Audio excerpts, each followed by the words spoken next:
Hello, fun guys. It's your favorite Mushroomies.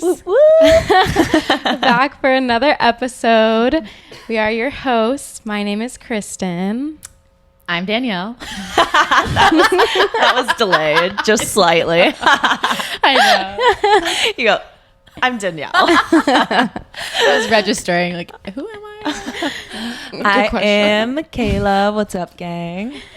And we're super excited to start off our podcast today. Would you like me to say the topic?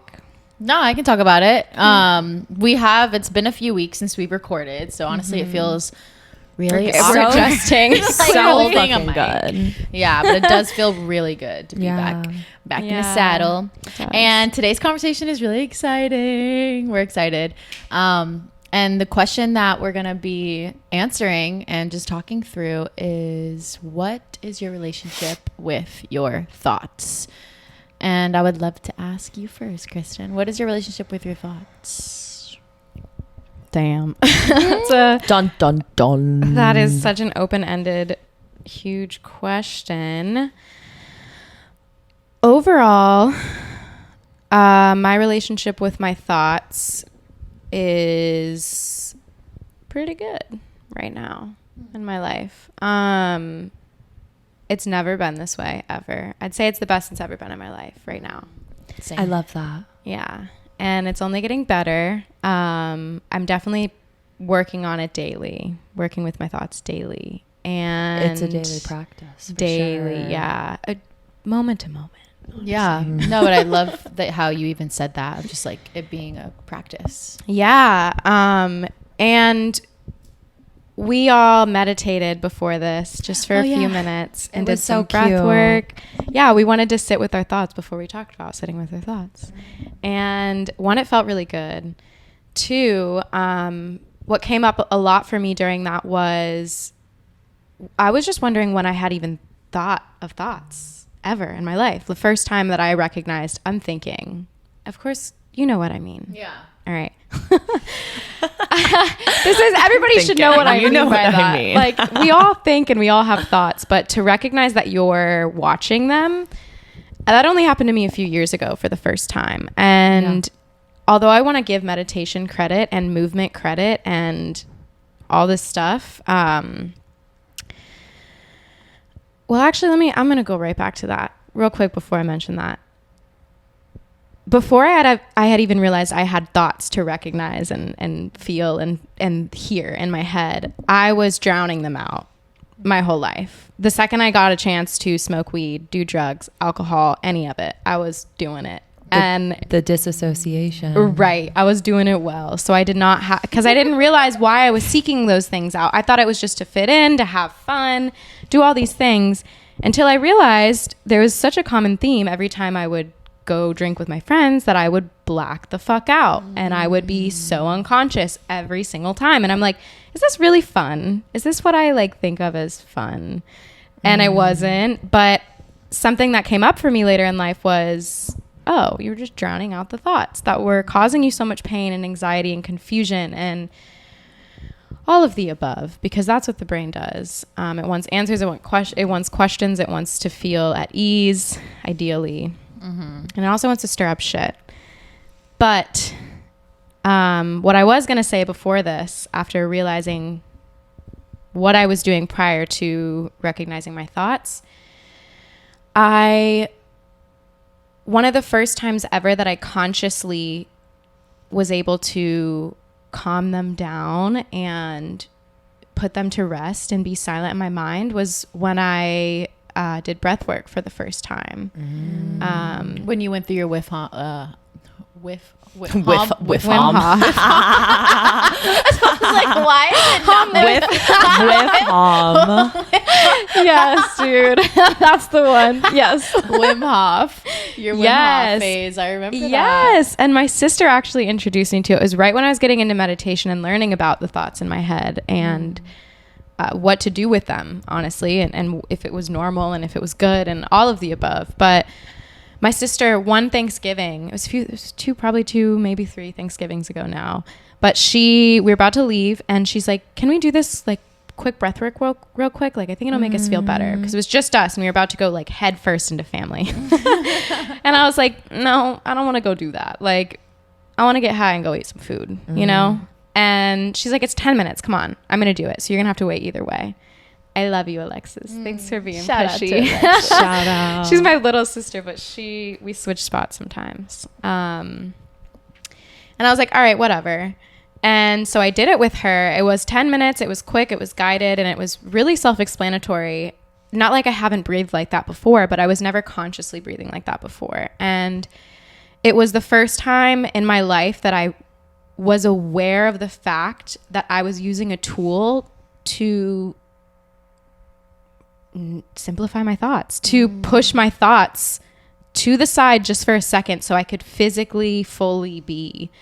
And it literally changed my life. Like, since then I went through a Wim Hof period where I was doing it every day, sometimes twice a day. Like, anytime I had a moment of overwhelm, of anxiety, of confusion, of I just didn't know what to do, I'd be like, Wim Hof, breathe it out. And it was such, it brought me to everything. It brought me to meditation, to movement, to wellness, to eating well. It just brought consciousness to my life. So, my relationship with my thoughts is good. And it's still a work in progress every day. And I'm still learning every day new ways to deal with it, because sometimes things come up that I haven't ever experienced before. And I didn't think these thoughts could come.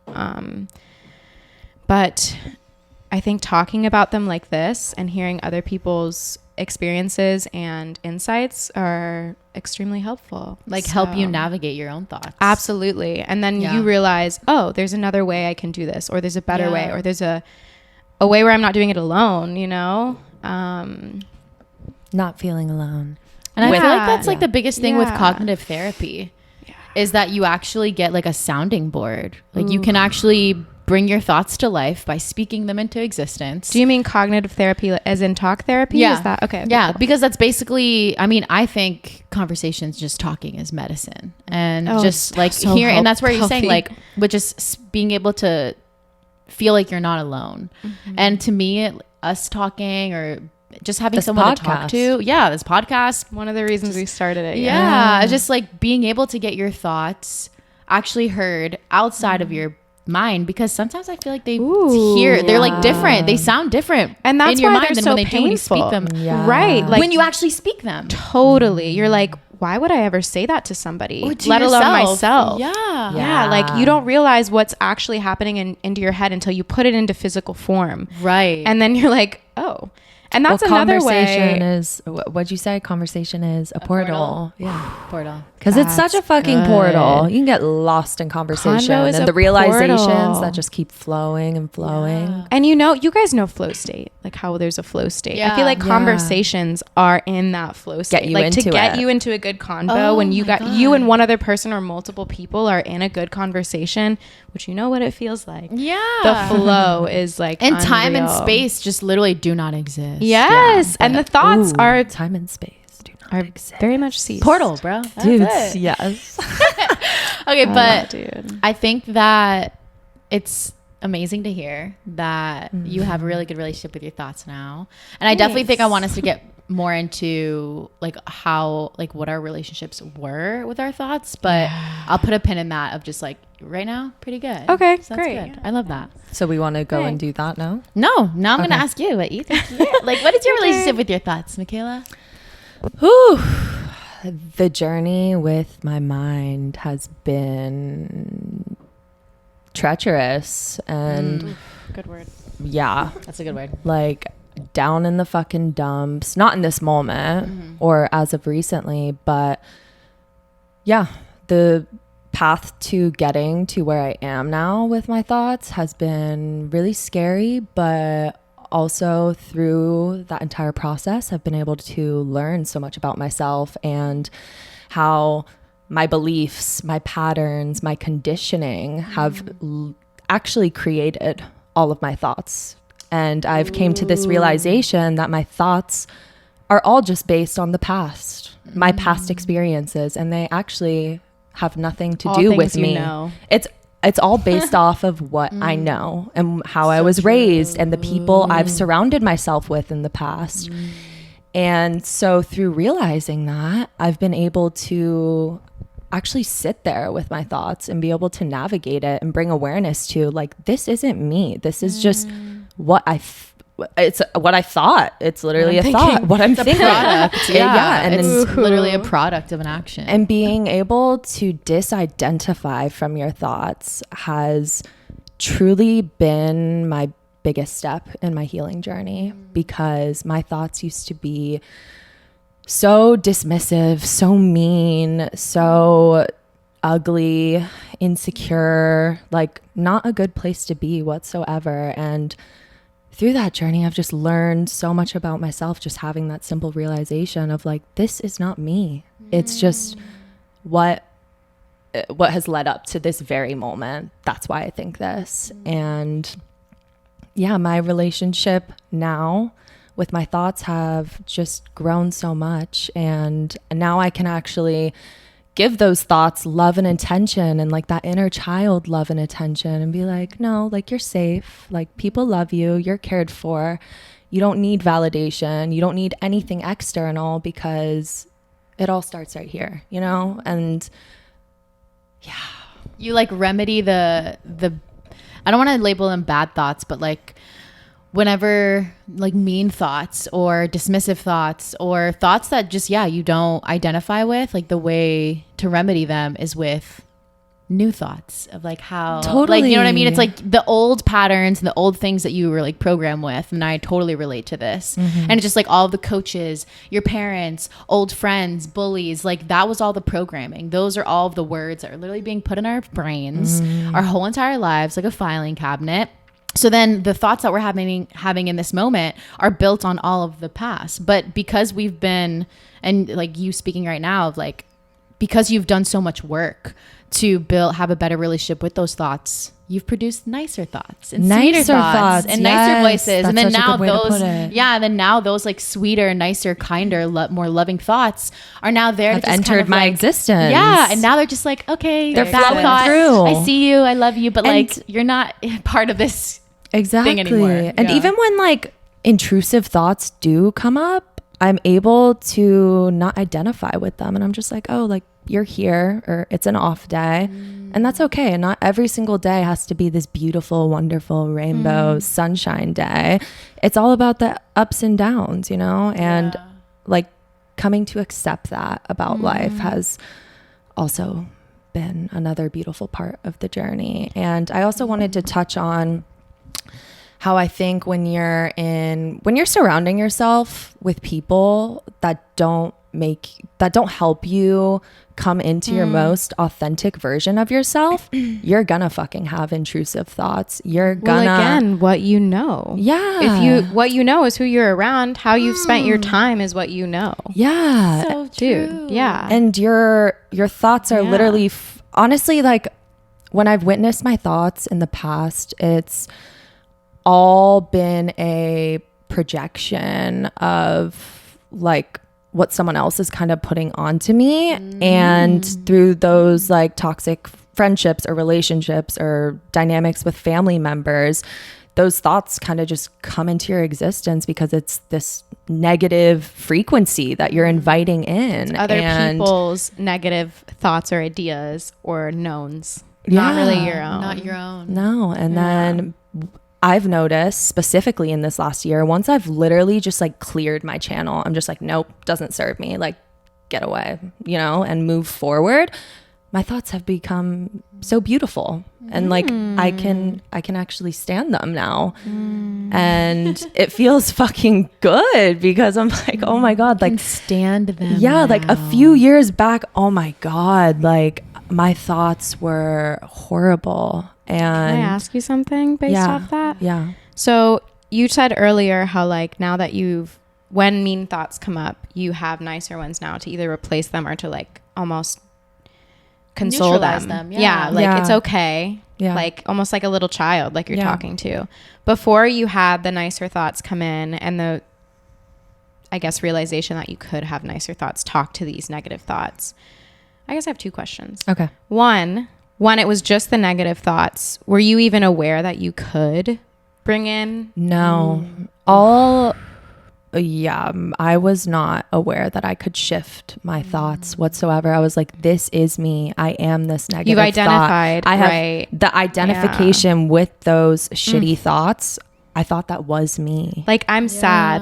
I'm feeling sad right now. Like, I'm a sad individual. Yeah. I'm a pained I'm individual. angry. I'm an angry person. Yeah. I'm hard to get along with. And I'm reading A New Earth right now by Eckhart Tolle, and he talks about just how your ego does anything to protect itself and to defense mechanism. It's strictly a defense mechanism. So by identifying with those thoughts, you're almost like kind of protecting yourself in a way. Does that make sense? What I'm trying to say? Go deeper. Oh, I'm sorry. I'm resonating hard as fuck. How do I explain this?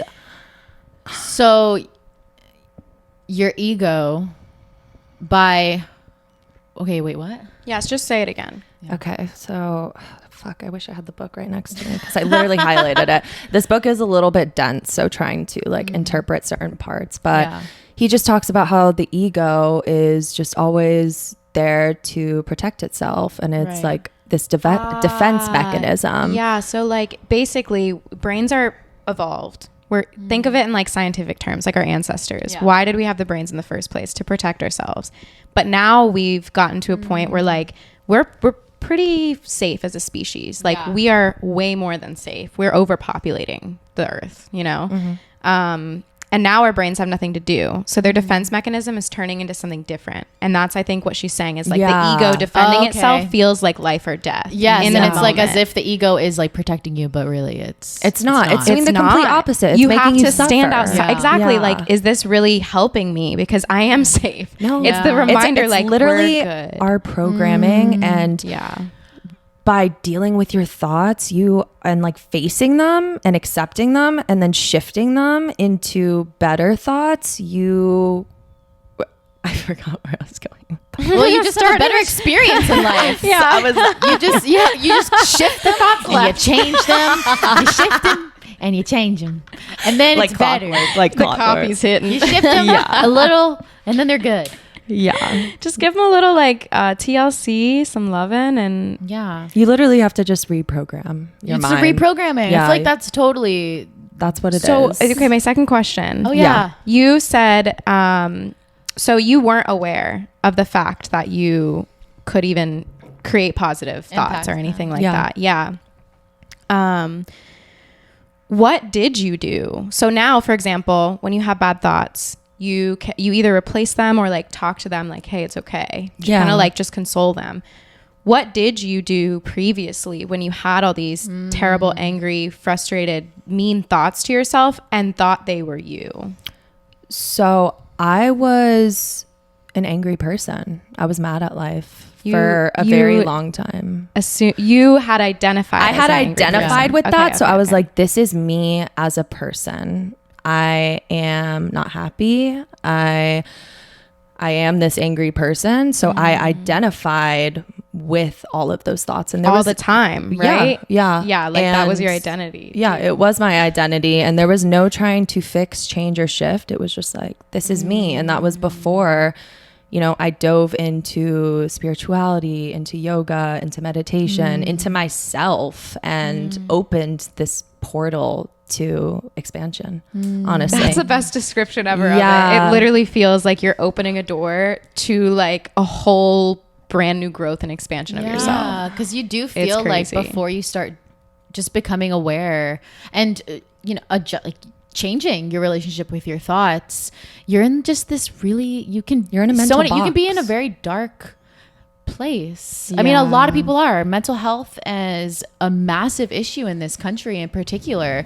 and a lot of it is centered around the mind and people just being absolutely freaking consumed by their thoughts. Yeah. I do have to point out, I studied psychology in college, and that was one of the biggest mind openers, resources. Yeah, for me. Damn, to I like, love that you studied that in college. Yeah, That's that is beautiful. Oh yeah, Kristen. I mean, whole story behind that. But I was almost forced into it, but I'm so grateful that's what I ended up doing. And I think it should be something that everybody learns. But that helped me so much with learning the mind, literally learning about the science of the mind, and studies done on the mind helps you realize and it's crazy what's important and what's worth like paying attention to, I guess I should say. But anyways, that was a huge thing. But it's crazy because you were in college when you were getting exposed to the and mind, then it was years later that I right. even had the thank you for pointing that out. You could actually lean on that education or on that information and realize, because it's like even in the moment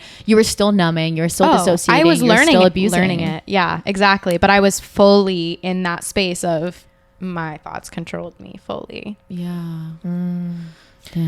Yeah, and I'm just now reflecting on just you saying everything about like getting fucked up all the time to avoid those thoughts. And I definitely had that phase as well in college. I was just blacked out all the fucking time. Like I didn't know what I was doing. Like I didn't know where I was going. But I think that's part of the path. I mean, it was your path to be like, I don't want to live this type of life. I don't want to be so unconscious. Like being so uncomfortable in your unconsciousness. I just don't want to be in pain. Oh, being so uncomfortable in your unconsciousnness. Yeah. Like that's, damn. Fuck. That needs to be written down. Being uncomfortable in your unconsciousness. Being it's okay. I'll write it down. Being uncomfortable in your unconsciousness. Uncomfy in because then you can be comfortable in your consciousness. Yes, sir. That's a good one. Okay, well, damn. Okay, yeah, this is good. Okay, I want to share really quick my relationship with my thoughts, because this is turning into so many. This is turning into so many good conversations. It's your turn, yeah. And there's like a bunch of avenues that I want to take us down after this, but cool.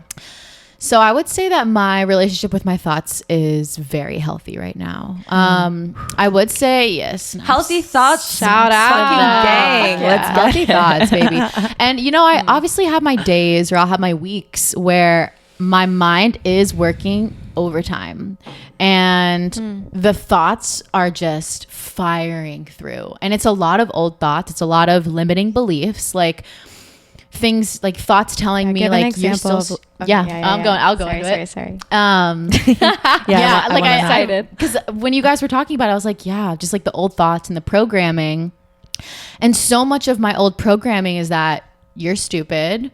You are like, you so don't smart, dude. I wish you guys could see how much we like one of the smartest people that I surround myself with. The way that like all of us around anymore. Yeah. Thank you. No, so it doesn't. What's so cool is that was always a thought that came up. Where it was just a belief. Because I was always just so ditzy, or just like truth. There's just the things I don't know. Like the people who were always around me, like my family or my friends at the time, would always make it a point to make fun of me or like call me out for not knowing how to do something or not knowing something. Like, don't do that. We're like directions someplace. Yeah, don't do that. Like getting directions. Like I'm so directionally challenged, and that is a limiting belief I'm accepting in this moment. It's fine. And I do my best. I do my best to figure it out, but it's just not where I want my brain power to go. But part of that is just like, well, you're just dumb. Or like when I'm at work and I'm experiencing a challenge in like a technical project that I'm working on, the thoughts are coming through of just like, you're dumb. Like you cheated so much in college. Like this is why you're suffering in this moment. Like you, like just so many bad thoughts that are just like, see, you should have tried harder. You should have gone to grad school. You should have done, and all of those thoughts will just come pouring in. But now I have the tools to be like, whoa, all right. Reel it back in, baby. Yeah, reel it back in. Where are you? Yeah, that's not you. Yeah. Like that's not you. And it's like only until you do have a good idea of who the fuck you are, can you say, and you can discern like, wait, that thought has nothing to do with me. I'm watching the thought. Dude, right. That's like, and just great point. Because I do still think like in this like time of our lives, like I'm not a freaking monk. Like I still have an identity. Like I still have an ego that I definitely have a relationship with that is very present in my personality. And so I think it's very You're I can identify with living thoughts. a human experience. Yeah. And like there's still thoughts that honestly I do want to identify with. I do want to identify as hardworking. I do want to identify as being a loving, supportive friend. Because like you are. Yeah, thanks. To your core. And if you have to identify with anything, you may as well make it positive. Right. Like you want it to be good stuff, God right? damn. The thoughts that you want to actually like say like, oh yeah, that thought is true. You're right. You are a bad bitch. Identify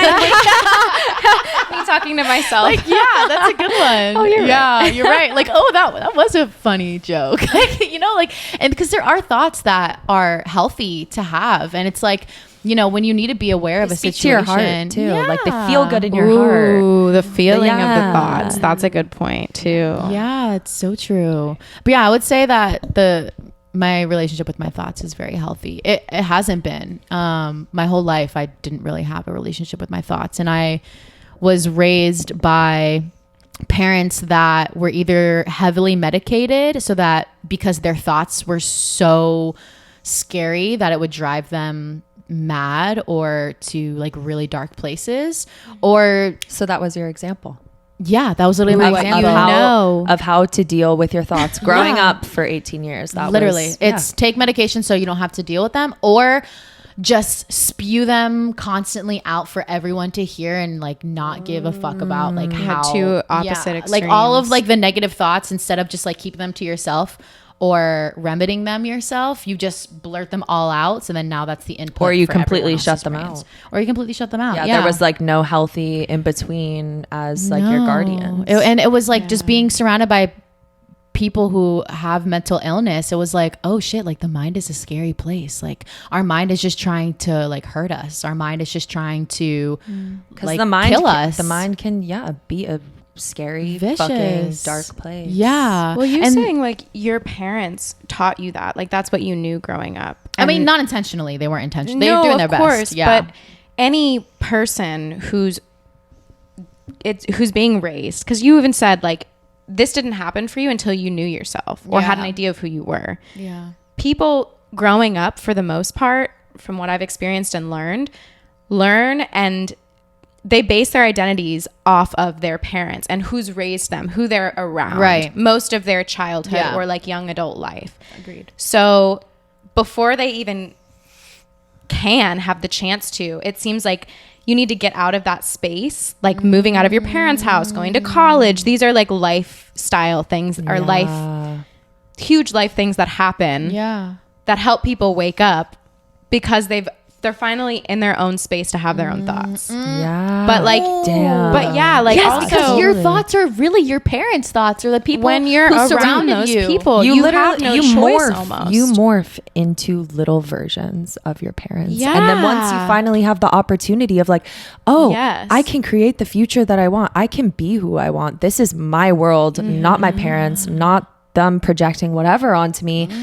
It's like, whoa, like it's this process of self-discovery. And you don't have to move out of your parents' house to do that, but it's just it's a lot more clear to physically be out of the space to get to your be own. with. Yes. Yeah. Damn. Well, because I'm sitting here. Yeah. Wait. This is just like.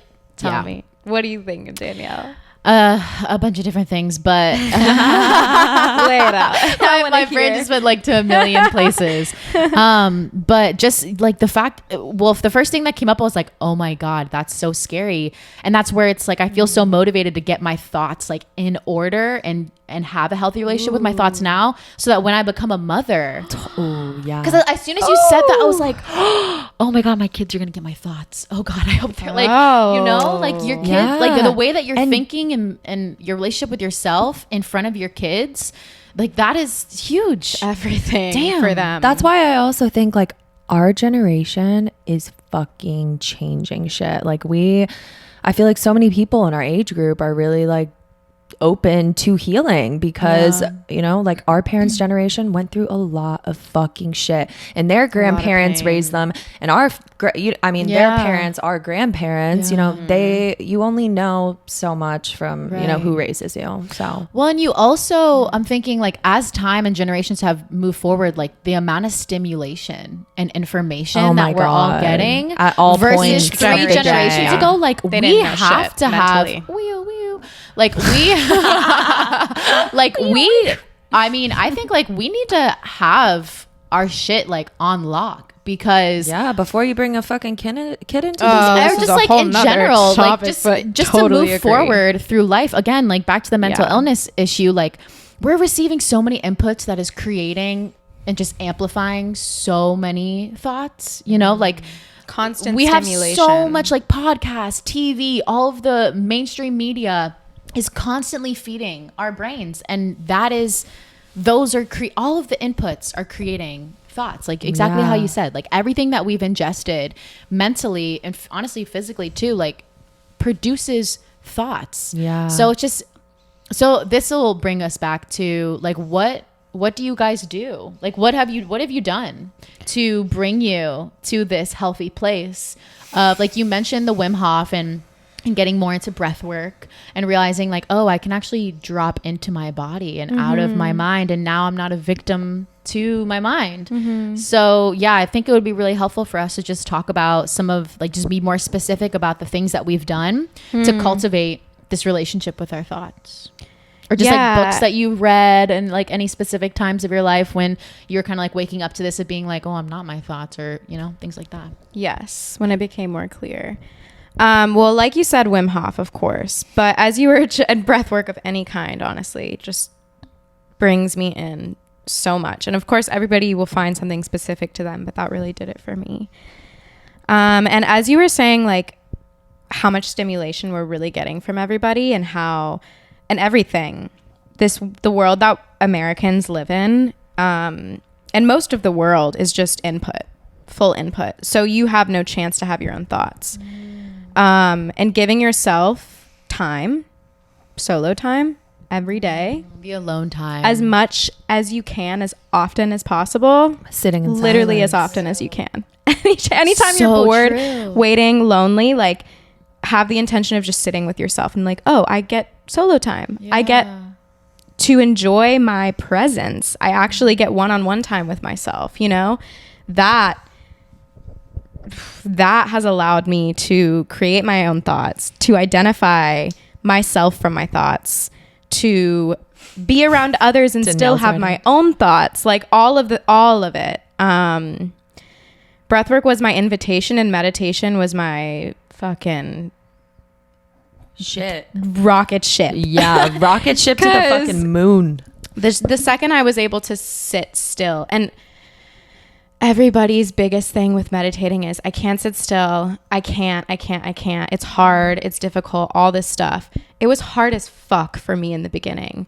And I can't even tell you why I did it. I was just so uncomfortable in my unconsciousness. That's really what it was. I almost got to the point where I'm like, that saying is so fucking good. It's so relevant. It's so relevant because like I was so unaware, but I was searching for something so hard. And every time I meditated or did breath work, or eventually got into yoga and movement, like mindful meditation or movement meditation, there was a little like spark that would go off somewhere in my body or mind that was like, this feels good, or like like relief, almost, of like relief. Yeah, even if it was like the smallest millisecond of relief, it was enough to want to go deeper and keep searching and get more clarity, get more comfortable. Yeah, and these are all just good words. Yeah, so I would suggest, even if you can't sit in complete silence, which you can, for 5 minutes by yourself with your eyes closed, I have so many suggestions. Give it to I'm not even going to tell you what you can and can't do. Yeah, just keep going. I have for about 2 years now and counting meditated daily, if I can remember, and if it's essentially every day for the past 2 years, at least 10 minutes sitting in complete silence. And although it's not as much, it could be so much more. Ideally, I would be doing like 30 minutes when I wake up, 30 minutes before bed. Yeah, it's hardcore. Super hardcore. Yeah, but my 10 minutes in the morning gives me everything throughout the day. Anytime I'm feeling like overwhelmed or stressed, and it doesn't work like this every time, but usually I can remind myself like, hey, this moment of bliss that you had this morning, this moment of peace that you had this morning, like, let's reel it back and remember that that was there then. It's still here now. Like, you don't need to, whatever the fuck you're feeling right now is okay. Like, you had that, and that will guide me throughout my whole day. That's a really great thought. Yeah. And just like returning back to that present moment and like not getting lost in those thoughts. Yes. And almost just like, instead of being in the midst of the thoughts, like getting to like, not quite above, because you're not like, I don't just like the idea of like, separating and like seeing them. Right. Creating separation.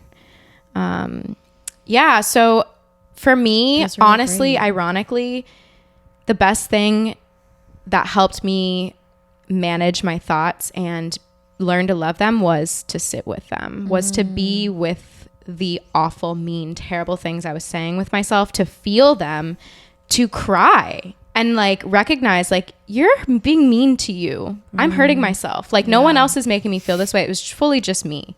And like, yeah, just showing love to yourself, showing love to myself. Yeah. So which is a practice. It's a daily practice all the time. And I still have thoughts often, like literally like 2 hours ago. Yeah. Like, same. And it's like, you'll still get like icky thoughts where you're just like, but then you have to kind of sit with like, do I need to do something about that, or can I just discard it? You know? Right. And discarding it. Some thoughts is just like, all right. This one does. You're not really welcomed here. You're not serving and they learn purpose. and eventually like your thoughts start like guiding you. Like there's a little like leader that's like, okay, go this way, go that way. Oh, you don't like that? Okay, it's actually like, this is where you should be going then. Or like, oh, you need to get rid of all these thoughts. Okay, well then this is now your path. You know, it's like, it seems like it's clearing everything out of the way for me. But sit with your thoughts. Alone time. Be with your thoughts. It's your biggest thing. Yeah. And that's, I think it really hit when you had mentioned like being in a house like with your family, and then like actually getting the opportunity to leave. And maybe you're not living by yourself, maybe you're living with other people, but like separating. Sorry, I just had the realization the year I started meditating and the year I did breathwork with my sister was the only time in my life I lived alone.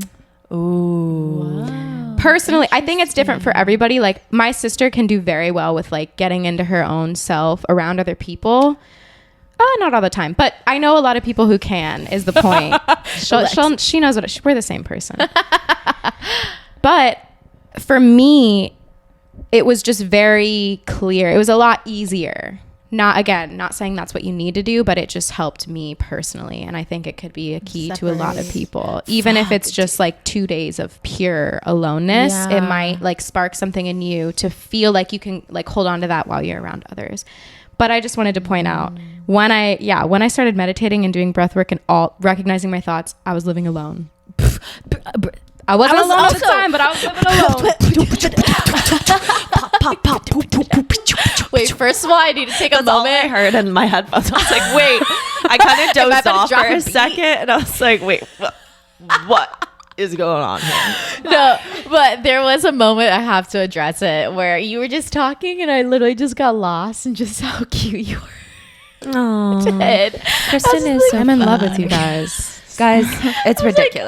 Like, oh my God. We're literally in a throuple. And this is an example of being around and surrounding yourself with love and good people and good thoughts. We all talk each other up. You guys are incredible inputs for my thoughts, honestly, because it's like, and I'll literally hear your guys' voices of just like, of reinforcing, like when I'm feeling self-conscious about something, or when, you know, I'll literally like hear Michela or Kristen saying like, dude, like you look great, or like, dude, you're like so smart, chill out, or like, yeah, or like I love you, you know, just like hearing those, it always, and honestly, like when my parents now today are giving me like positive reinforcement and affirmation, like that shit hits, and I'm like, damn, they're right. Like I am doing a really great job. Yeah, the like, people you surround yourself definitely have a strong impact on your thoughts. Well, I say this a million times. Like you are the average of the 5 people you spend the most freaking time with. I do fully agree with that. And I remember my parents telling me growing up, like, oh, you know, like who you hang around with, like is really like important. I hated hearing it as a kid. I was like, too. You don't know like anything and you just don't have friends. Yeah, like your peers are really important. And I was like, oh shit, like now, like I get that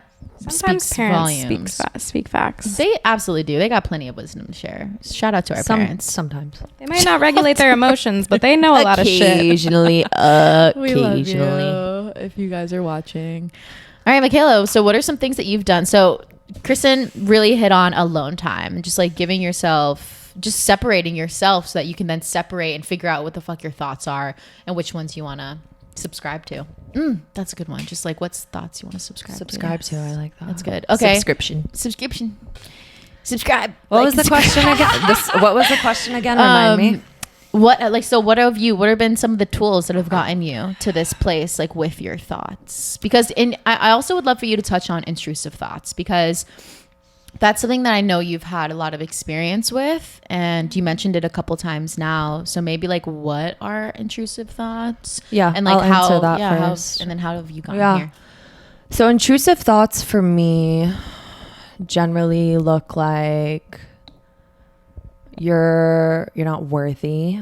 You don't deserve this. Like why do you think you can do this? Or a lot of self-doubt and insecurity for sure. And nowadays, like I've worked through that so much that I've gotten to a point where they will creep in and it's like, hi, I'm here.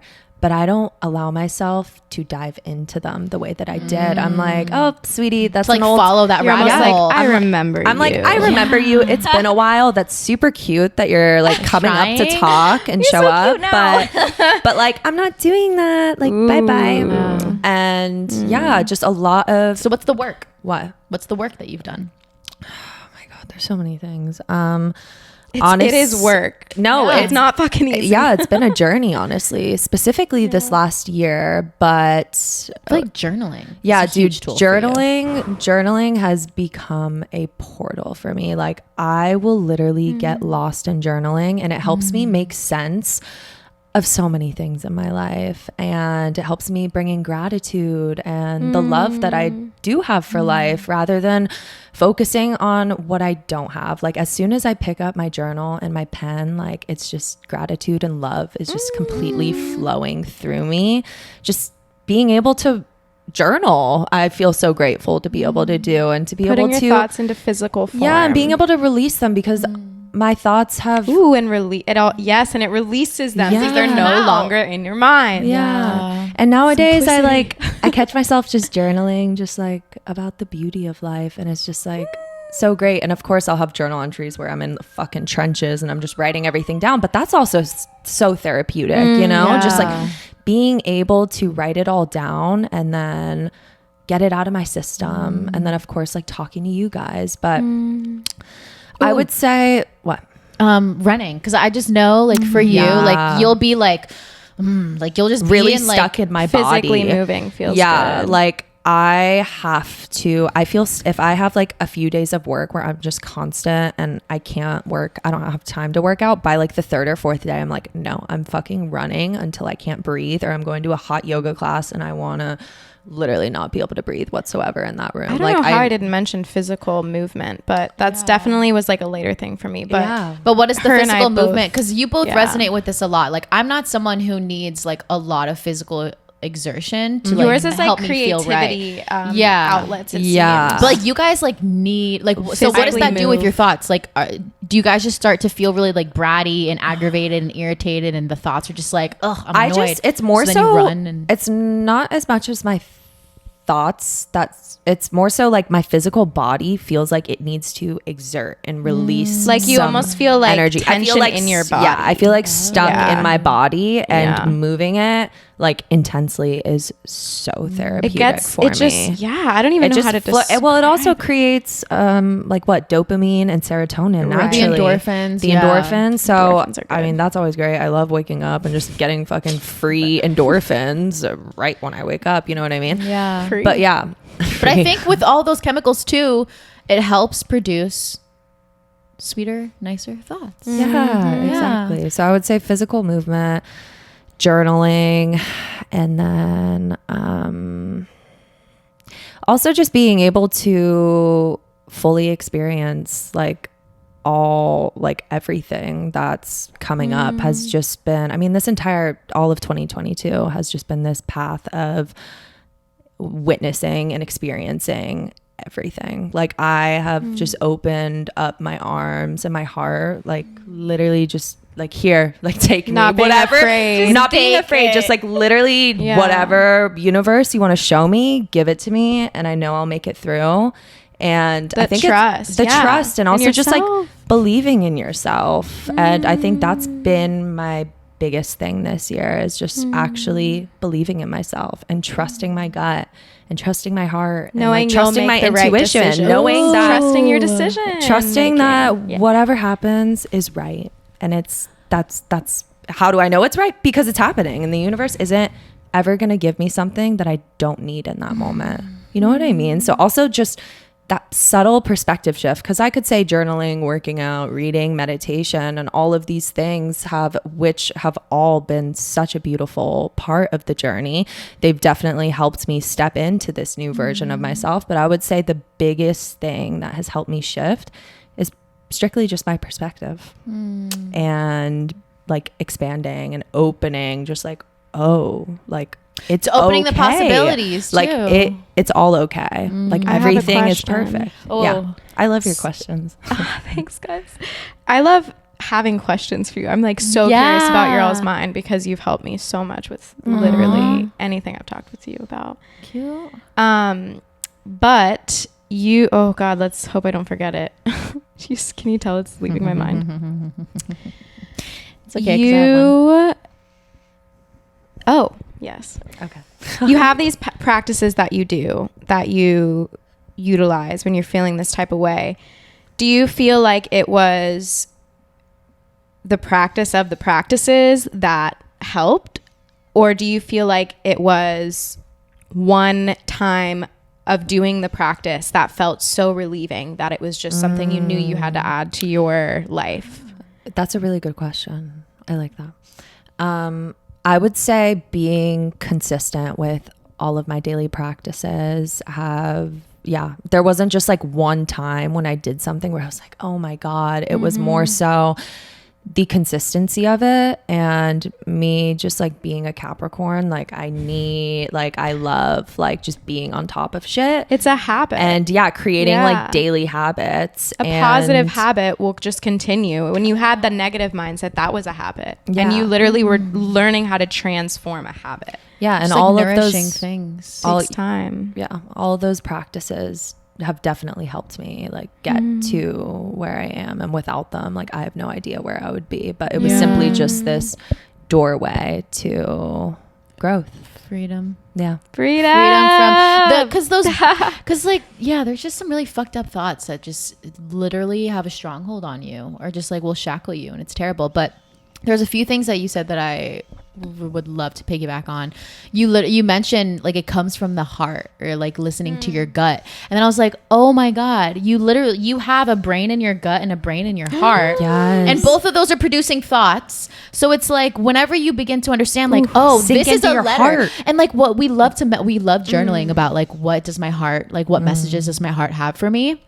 And that's literally it. It's just like, okay, if I am really discerning here, is this a survival thought coming from my mind trying to protect me, or is this programming? Is this coming from my heart, or is this straight instinct and guts of just like, no, or maybe like your safety and like security is in your gut? But yeah, just understanding like, okay, is this thought really coming from my heart? Because if it's like, you should know like that, and a lot of people don't though. Like the whole point is to learn how the separation between all of them. Like when it comes up, how it feels, like being fully conscious and like giving yourself the time and space to understand how you feel and where it's coming from. Yes. Right. Feeling the thoughts in your body. And that's where I think like speaking them, like creating a vibration of the thought, because like in Don Miguel Ruiz's book, The Four Agreements, one of my favorite books ever. He talks about how words are like white or black magic, where you could literally, what you're speaking can have is very impactful. So just being able to speak your thoughts out loud and then seeing how that feels in your body. And that's why I think it's nice that we all talk to each other, because it's like I'll be saying stuff and you guys are like, Danielle, like what the fuck? Why would you think that? And I'm like, you guys are right. Why would I think that? That's so terrible, you know? Yeah. And speaking so, it out into like existence, it makes you but, like think about it so much differently. You're like, wait, do it. And Is that a feeling. belief? Like where's that coming from? And of course there's a fine line. Like we are so beyond blessed to have this safe space to feel free to share our thoughts. Sometimes it can backfire.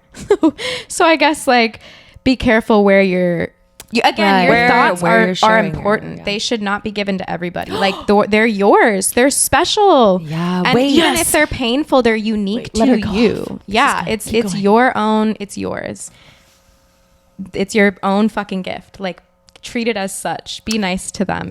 Don't give it away to everybody. So yeah, choose who you're saying these things to, and like also not everybody's worthy of hearing your thoughts and your pains and your struggles and your positive thoughts. But when you do find the people who can listen to all of them, it's fucking life-changing. It's so healing. And you know what that brought up when you just shared all of that was just as of recently, I was like, I have these feelings, these emotions, these thoughts that are running through me. And I was expressing all of them to you guys.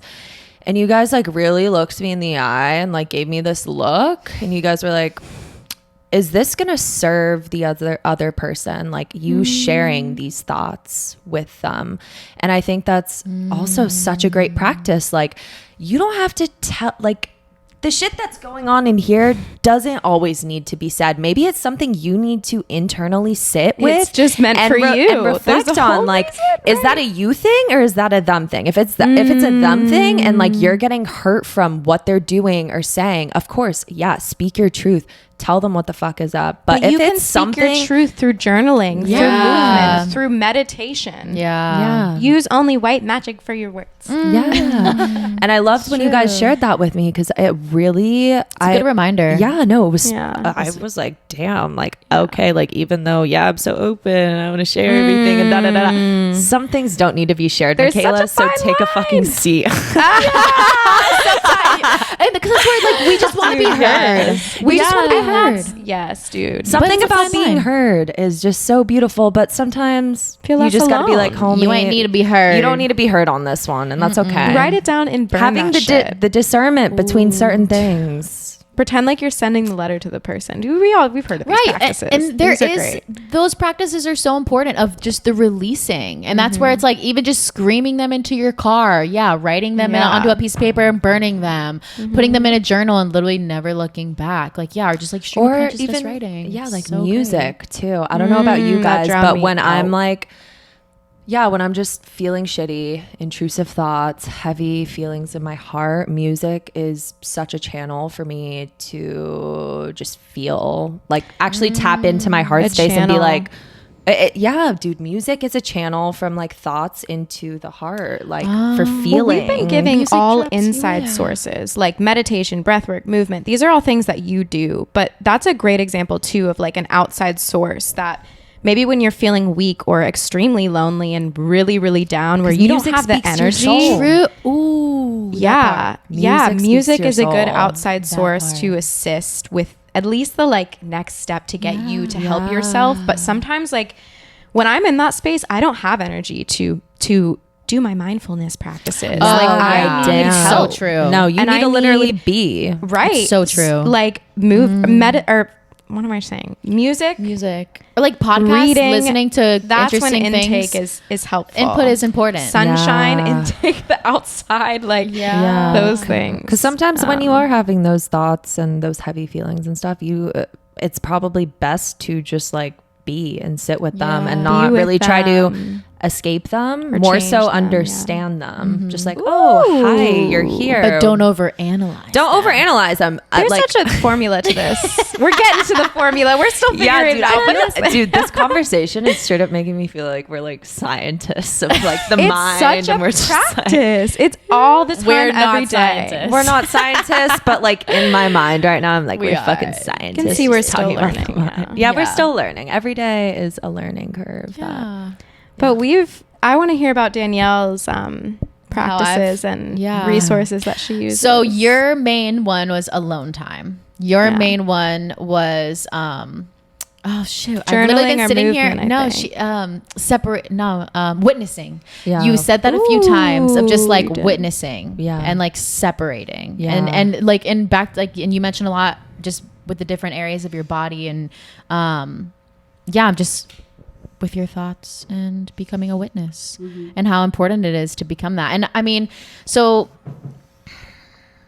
I, like you guys, numbed my, like I just completely shut off my thoughts. I was not conscious or aware of my thoughts until I was living by myself. And I was like 22, 23 years old after I had been in a relationship of like almost 5 years. And I mean, by that point, like my thoughts were his. Like I did not have any thoughts. you identified as each other. I identified essentially. fully as like As a couple. me in this relationship fully, or just like me as a student or me as a daughter, or like just there are so many things that I was identifying as that I didn't even realize that like that's what I was identifying as. But I also completely numbed myself, and I had so much trauma growing up. I didn't face any of it. I literally just got blacked out, did drugs, partied. Just did all of that. To just shut them all off because I never wanted to be alone with them. I was 100% scared of my thoughts. And I think being completely broken and feeling like I was left with no identity at all, and I was living in a city that I honestly didn't even really have friends. I didn't have anything. Completely in this place. misidentified. Totally misidentified. Like never Who truly am had I? identity. Like who is Danielle? Yeah, so it's like, okay, so now I actually have to figure out like, okay, who am I? And a good place to start is just like, okay, so what is this? What do I think? What do you like to What do I do? think about Yeah. myself? What do I think about the world? What do I think about my job? What do I think about my purpose? Like just all of these thoughts. And so alone time was like a massive remedy for me. And the Power of Now was honestly one of the biggest inspirations, like inputs for me, of just realizing like, oh, I am just a witness. Like I can just become a witness to all of these thoughts that are coming up that are telling me that I'm not worthy of love, that I'm not worthy of friendship, that I'm not worthy of attention or sacrifice or any of these things. And so just exposing myself to mindfulness and just trying to become more aware of who I am and figure it out has like led me to where I am now, which is honestly really healthy. And I think journaling has been one of my biggest tools as well. You got me into journaling. I love journaling. And like with my journaling, it's literally as simple as me documenting my thoughts, where I'm just like, I'm having a really bad day. I'm feeling really alone. I don't feel like there's any, and just literally just putting my thoughts onto paper. And then even if I just give myself a chance to read back through them, I'm just like, this isn't true.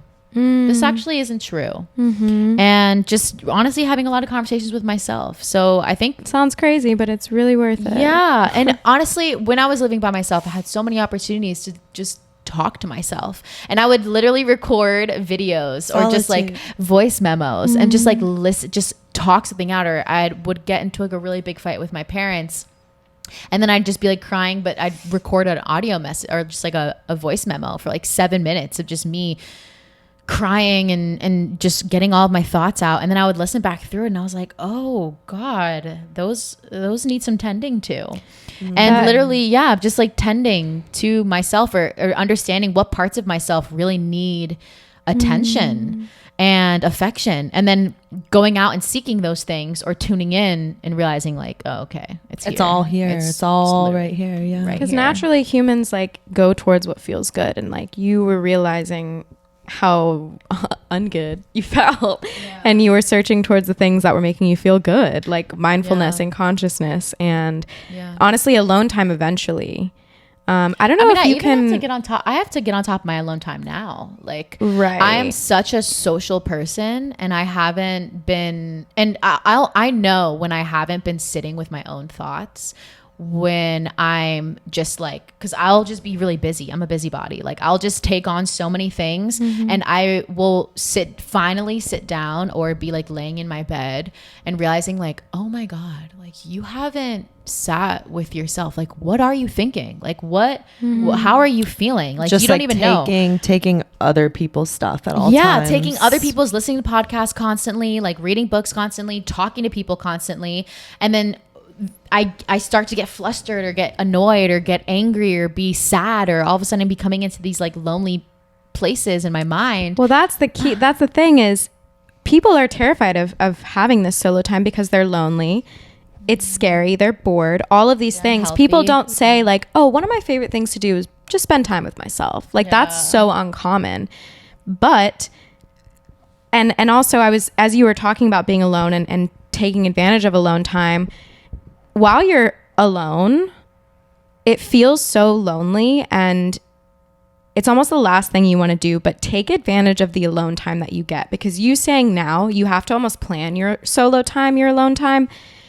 Yeah, I feel that too. And like before, I feel like I utilized my social time or my solo time a lot, but during, I was not fully happy with being alone and doing that. I was just doing it because I had almost no other choice. I was like, I'm alone and I can either do this or I can be fucking sad. Yeah. So I ended up going that route. But just a reminder to everybody who feels alone right now, it might feel lonely, but like soak it in, because you will not always feel lonely. You aren't alone, and it's just your time to like get to know yourself, get into yourself. Yeah, it's so all a beautiful. Part of the process. Like don't try to shift or change the process, because like how we, like the three of us specifically, have just been able to move through and integrate and, you know, step into these like new versions is because we completely surrendered. We were like, this is what we're experiencing right now. And it's hard to see yourself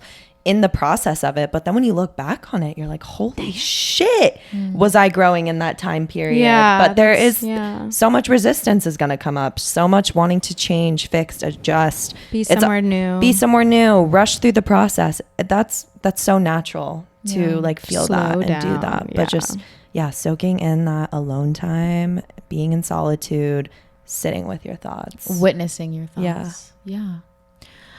I think that was a really beautiful, badass conversation. I really enjoyed talking to you guys about that. Well, also too, it's everything, dude. I feel like the three of us haven't like dropped into a topic just about like our experience from the past with thoughts. So that was super cool, just being able to like sit here and talk to you guys about what your relationship is with your thoughts. Like just the process of waking up and what that has looked like for all of us, and how the waking up and just becoming like conscious and aware is just like part of having a healthy relationship with your thoughts. Beautiful. Wow, guys, that was such a beautiful conversation. My heart feels so open and warm and fuzzy and mushy.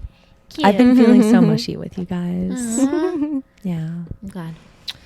Sign us off, sister. All right. I'll bet. Thanks for coming. Sorry, guys. I'm in like La La Land, like high on life right now. Just like, what is life? What are thoughts? What's going on? Thanks for coming up. Thanks for coming up. Thanks for coming up. Thanks for coming on this trip with us. We love you guys so much. We love you. We love you. Check us out on Spotify and YouTube and Instagram, TikTok. talking.